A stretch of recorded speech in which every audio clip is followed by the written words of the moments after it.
Je crois que si l'objectif de la politique c'est le bonheur humain, évidemment que les familles c'est le premier et prioritaire espace, je pense, du bonheur humain.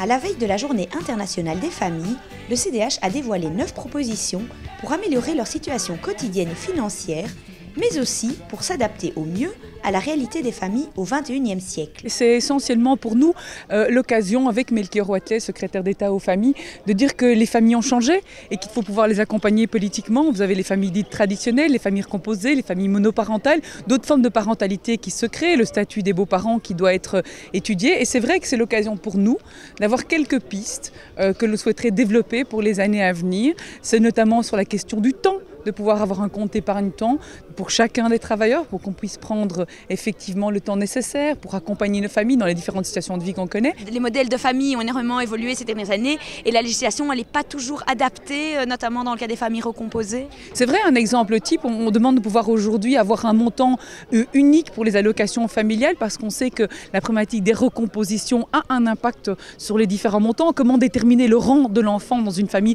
recomposée? Le CDH propose donc une allocation de 160 € par mois pour tous les enfants. En matière de fiscalité aussi, il y a la volonté de mieux prendre en compte la dimension familiale. Aujourd'hui, on se rend compte que les enfants à charge, le troisième enfant à charge est très rentable, tandis que le deuxième pas du tout. Donc on veut lisser cela avec aussi des possibilités d'améliorer les prêts hypothécaires. Quand vous achetez une maison, eh bien vous avez la même déductibilité pour votre prêt que vous achetiez un appartement pour une personne ou une maison pour 4 enfants. Enfin, les humanistes veulent tendre vers une accessibilité pour tous à des services d'accueil et d'accompagnement via le chèque famille. Le chèque famille, c'est d'avoir l'employeur qui peut donner et payer ses employés en chèque famille, qui permet aux familles d'avoir une disponibilité à toute une série de services, que ce soit l'ONE, mais que ce soit d'autres services pour les gardes d'enfants, pour les tâches ménagères à la maison, toutes ces, cette dimension de travail familial qui pourrait être payée par ces différents chèques famille, et de pouvoir aussi avoir accès à des maisons de famille au sein des différentes communes, un peu partout en Belgique, pour regrouper l'ensemble des services qui aujourd'hui concernent les familles. Vous savez, le citoyen, qu'un service soit fédéral, communal, communauté régionale, il s'en fout.